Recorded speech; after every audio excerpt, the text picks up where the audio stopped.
हाय सगळ्यांना. Hi guys, कशा आहात सगळे? मस्त मजेत ना? नमस्कार सगळ्यांना. पहिलं तर शुभ सकाळ.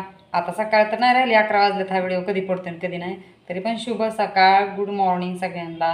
आणि मनापासून माझा नमस्कार. मला आज आहे माझा वाढदिवस आणि आज मला सगळ्यांनी व्हॉट्सअपला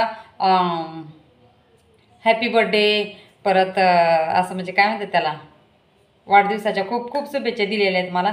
तर त्याला सगळ्यांना माझ्याकडून धन्यवाद आणि थँक्यू. आणि दुसरी गोष्ट, तसाच यूट्यूबला पण मला सपोर्ट करा, छानपैकी सपोर्ट करा. यूट्यूबला माझे व्हिडिओ बघण्यासारखे असतात आणि अजून कशा प्रकारचे व्हिडिओ पाहिजे असेल तशा प्रकारचे पण व्हिडिओ टाकत जाईन बरं का.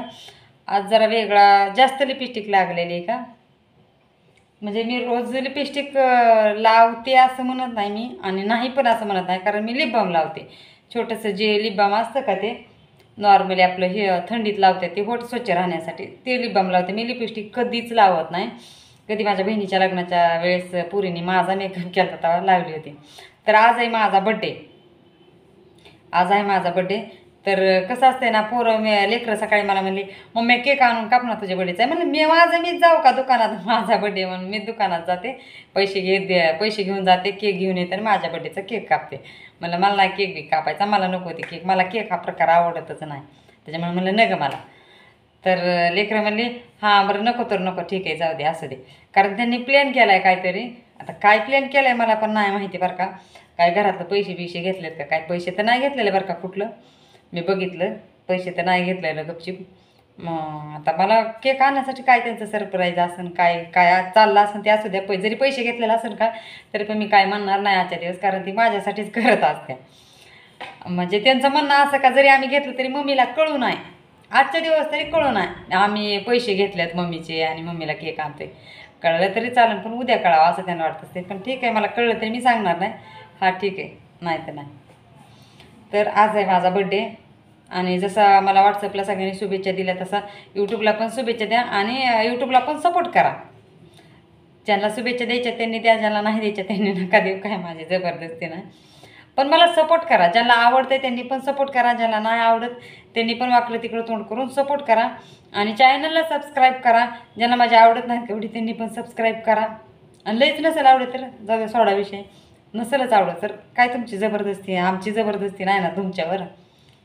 तर ठीक आहे, हा झाला विषय बड्डेचा आणि चॅनलला सपोर्ट करण्याचा. तर मला आता कशाविषयी बोलायचं आहे, मी तुम्हाला काल एक व्हिडिओ टाकलेला, काल नाही म्हणजे शनिवारी व्हिडिओ टाकलेला.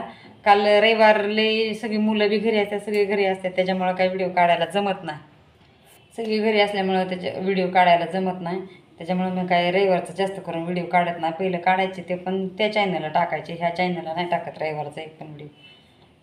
तर कालच टाकणार होते पण काल नाही, वेळ नाही भेटला म्हणून नाही टाकला. आणि घरातले आता गौरी गणपती आले, त्याच्यामुळं घरातलं साफसफाईचे पण भांडी, किचन तर रोज धुवून घेते, पण खिडकी ही वरचं साफसफाई करायचं आहे. परत ते गणपती टेबलवर बसवायचं आहे, इकडलं तिकडं सामान करायचं आहे. तर आता मेन मुद्द्यावर बोलते मी. कशावर बोलणार होते ते,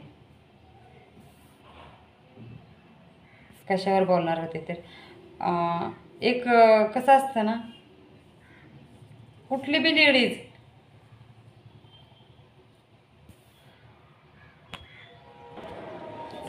म्हणजे आता कुठून सुरुवात करू मला काय नेमकं कळाना. तर बघा, मी काल व्हिडिओ बनवला होता कशाबद्दल. हां, तर माझ्या नवऱ्याला येडा, हा येड्याची म्हणजे कसं असतं ना, जवळची तेव्हा व्हिडिओ बनवला का ते डोक्यात माणसाच्या राग असतो, त्या रागानुसार माणूस व्हिडिओ बनवतो. ते राग निघून गेल्याच्या नंतर माणसाला म्हणजे चांगल्या मूडमध्ये रागाचा व्हिडिओ बनवणं जमत नाही. तरी पण मी आता बनवते. आता सांगायचं लागले तर सांगते तुम्हाला. तर कुणी असो, बाई असो किंवा माणूस असो, जर रवींद्र झोंबाड्याला ओळखत असेल तर ती विठ्ठल झोंबाड्याला पण ओळखत असेल ना. आधी विठ्ठल झोंबाड्याला ओळखत असेल ना, मग रवींद्र झोंबाड्याला ओळखत असेल ना. लीलाबाई झोंबाडे, विठ्ठल झोंबाडे ह्यांना ओळखत असेल आणि मगच रवींद्र झोंबाड्याला ओळखत असेल ना. का आधी रवींद्र झोंबाड्याला ओळखते असं नाहीच ना. कारण ती जर म्हणू शकते हां त्या येड्या रव्याची बायको का, हां त्या येड्या पोराची बायको का, ती पोरगं कोणाचं हे पण तुला माहितीच आहे ना, कोणाचा मुलगा आहे ती. विठ्ठल झोंबाड्याची सून का झोंबाड्याच्या पोराची बायको असं म्हणलं तर चाललं असतं ना. येड्या रव्याची बायको किंवा हां ते येड्या पोराची बायको. तर मला तुला एवढंच सांगायचं आहे, येडा नवरा तुला कशाने दिसतो बाई, तुला कशाने दिसतो? म्हणजे नेमकं काय तुला दगडी मारतो का ते दगडी मारतो का रस्त्याने चिंध्या फाडतो?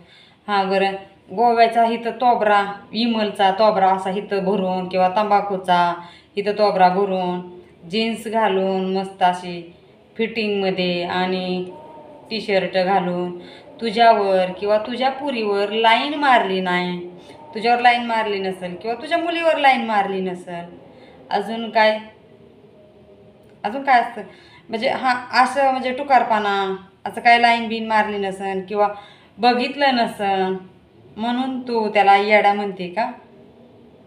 बरं हां, ती येडा आहे, ठीक आहे येडा आहे, असू दे येडा तर येडा. तर येड्याच्या संसार इतका चांगला आहे ना, तुझा काहीच नसन त्याच्या संसारापुढं.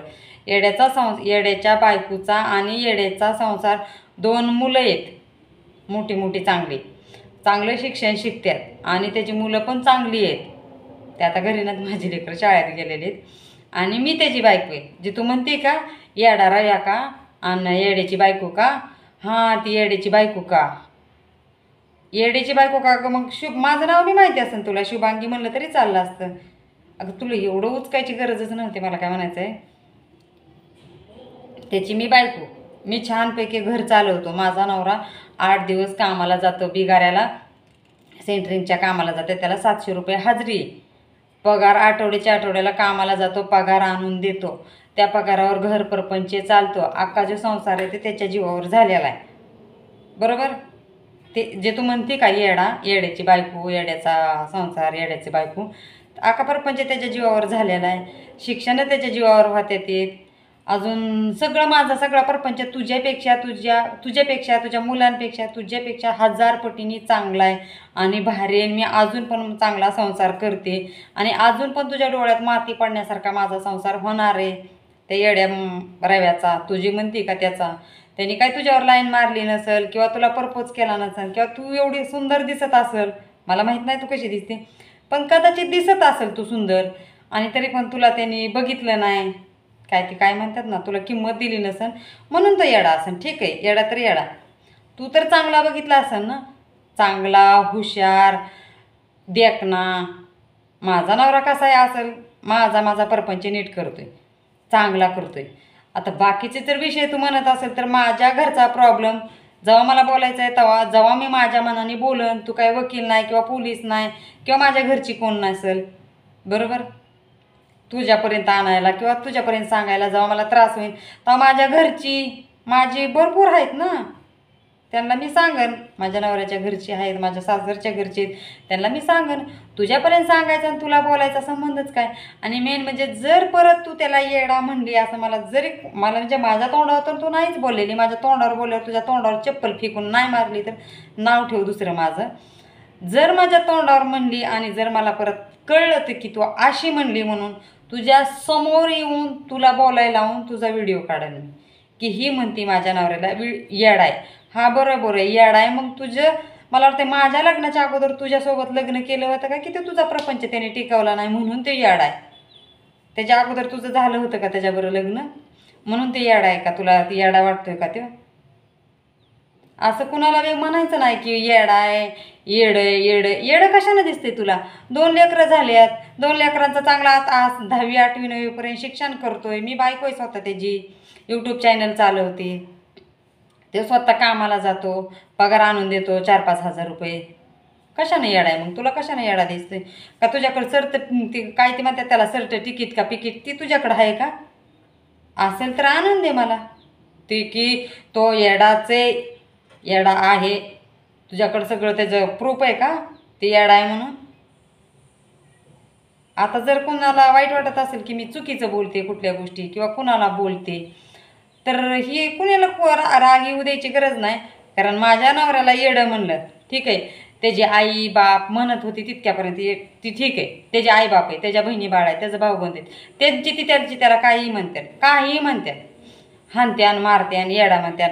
माझ्या लेकरांनी मला त्रास दिल्यावर मी पण त्याला येडं असं म्हणणार आहे, येडे ऐकत नाही म्हणलं ते मी त्याला म्हणणारच आहे येडं.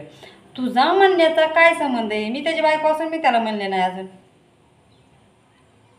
तुझा म्हणण्याचा काय संबंध आहे? हा बाबा तू त्याची माझ्या लग्नाच्या अगोदरची कधी बायको असेल होती का कधी? त्याच्याबरोबर केलं असन लग्न, तुझ्याकडे ती त्याची सरतं तिकीट असन, पोचपावती काय असेल तर आणून दे माझ्याकडे, हा याडा आहे म्हणून. तुला काय फसवलं बिसवलं असेल त्याने, की तुझ्याकडे लाईन मारली नाही तुझ्यावर किंवा तुझ्या मुलीवर लाईन नसन मारली, बरोबर का. आणि त्यांना घेऊन मी व्हिडिओ का बनवत नाही, कारण त्यांना वेळ नसतो आणि त्यांना आवडत नाही, कॅमेरा पुढे यायला आवडत नाही, ती व्हिडिओ काढतच नाहीत. मला मीच काढते कशी तरी, ते म्हणतात तुला काढायचे तर तू काढ, तुला कसं व्हिडिओ काढायचे तसं काढ, रेसिपीचे काढ, कसे म्हणजे तुला जे चॅनल चालवायचं तुझं तू कर. मला काही येत नाही, मी काय कॅमेरा पुढे येत नाही, त्यांना आवडत नाही. कदाचित एखाद्या वेळेस चुकून मी घेते, तर ठीक आहे. बाकीच्यांना काय रागायची गरज नाही. जी माझ्या नवऱ्याला येडा म्हणली आहे ना, असं तर मागं कोणी बी म्हणतंय, ठीक आहे म्हणू जा, त्याचा मला राग नाही. पण ही व्यक्ती अशी म्हणली जसं काय तिला फसवलंय माझ्या नवऱ्याने. हां, आता येड्या रव्याची बायको, ती पण एकट्यात नाही, 10 माणसात, 20 एक जवळजवळ किती माणसं तरी असतात, तेवढ्या माणसात ती बाई म्हणती हां ही व्हिडिओ दिसतोय, हां त्या येड्या रव्याची बायको आहे काय. अगं मग तुला त्याचं सगळं कुटुंब माहिती आहे ना, तिच्या कुटुंबाचं नाव घ्यायचं ना. येड्या रव्याची बायको म्हणजे विठ्ठल झोंबाड्याची सून म्हणायचं, लीलाबाई झोंबाड्यांची सून म्हणायचं. येड्या रव्याची बायको, रव्याची बायको म्हणलं असतं तरी चाललं असतं. येड्यामध्ये का घेतलं तू, मग तुला कसाच माहिती ती येडाच आहे म्हणून, मधलंच शब्द कसा माहिती तुला. लीलाबाई झोंबाडे माहिती नाही, विठ्ठल झोंबाडे माहिती नाही, रवींद्र माहिती नाही, शुभांगी माहिती नाही, मधला येडाच कसा काय माहिती. एवढ्या आतला खोल रुंदीचा त्याच्या भेज्यात शिरली होती का तू, तुला हेच कसं काय माहिती नेमकं. मी तुझ्यावर कंप्लेंट करू शकते की तुला हेच कसं माहिती नेमकं ते येडाच आहे कसं काय, कसं काय तुला माहिती. मग तुला कसं माहितीच कसं काय, तू कशी म्हणलीच कशी काय तू सांग मग तू. तर ठीक आहे, बाकीच्यांनी कुणी रागाला जाऊ नये, कुणी राग आणू नये. कोण ग म्हणलं, कोण ग, जिला राग येईन ती, जिला झोंबन ती माझ्यापर्यंत येईन, तिला मी उत्तर देईन, तिला मी कुठं न्यायचं आहे तिथं नेईन. तो प्रूफ कर मला ते येडा आहे म्हणून. आणि जरी प्रूफ केला तरी मी त्याच्यासोबत लग्न लावले, माझा नवरा माझा प्रपंच करतोय, माझी लेकरं सांभाळतोय, तुला काय त्याचा अडचण आहे, तुला काय त्याचा त्रास आहे. मी आतापर्यंत कोणापाशी तक्रार केली नाही की माझा नवरा येडा आहे, बघता का ह्याला, का तुझ्यापर्यंत आले होते की माझा नवरा आहे बघ येडा आहे. तो 8 दिवस येऊन राहा माझ्यापाशी, मी जाते माझ्या माहेरला, तो 8 दिवस येऊन राहा, मग ते येडा आहे का शहाणा आहे तुला कळन. ठीक आहे, तर चला बाय. हा व्हिडिओ इथंच थांबला. आणि जर का मला परत ही व्यक्ती कोण आहे ती मला जर येडा नवऱ्याला असं म्हणली, येड्या रव्याची बायको किंवा येडा असं जर म्हणली, ह्याच्यापेक्षा व्हिडिओ तिला मी तुझ्या तिथं येऊन मी व्हिडिओ तुझ्या समोरासमोर व्हिडिओ बनवन आणि तसाच व्हिडिओ टाकणार. तुझ्यावर मी कंप्लेंट पण करू शकते रीतसर की तू येडा म्हणली. आणि हां, तुला वाटत असेल की तू कुणापाशी म्हणली, मी कुणापाशी म्हणली की कुठं बोलली, हां ते प्रूफ सहित माझ्याकडं आहे. तू ज्या व्यक्तीपाशी म्हणली का आणि कशी म्हणली का, तुझं रेकॉर्डिंग आहे आणि तुझा प्रूफ सहित आहे माझ्याकडं की तू येडा म्हणली म्हणून. आणि माझ्यासमोर सुद्धा तू बऱ्याच वेळा म्हणलेलीस. पण मी कसं, तेव्हा मला कळत नव्हतं, जाऊ दे मोरदे सोडून देत होते मी. तेव्हा मला कसं म्हणजे माणसाला कसं असं समजतं पण भीड लोटत नाही, त्याच्यामुळे माणूस बोलत नाही. पण आत्ता जर तू परत बोलली येडा असं तसं, तर माझी इतकी बेकार बाई कुठंच नसन, समजलं. तर ठीक आहे, चला हा व्हिडिओ इथंच थांबला. आणि ह्याच्यावर काय परत व्हिडिओ येणार नाही. जर काय बोललीस तर मी तिथं येऊन व्हिडिओ बनवन आणि पुढचं रीतसर काय करायचं ते मी करेन माझ्या पद्धतीने. तर चला, आज काय माझा वाढदिवस होता, आहेच अजून मी, बघू लेकरांनी काय केक बी आणला तर कापता येईल. तर चला, जर काय माझं चुकलं असेल तर मनापासून मला माफ करा, बाकीच्यांना कुणी राग देऊ नका. आणि जर कुणाला विनाकारण जर राग आला असेल त्यांची पण मी मनापासून माफी मागते. आणि जर मी काय वाईट बोलली असेल तर मी काय वाईट बोलले नाही, कारण हिला शिव्या पण दिलेल्या नाहीत, चांगल्याच पद्धतीने सांगितल्या नाही. तर चला बाय.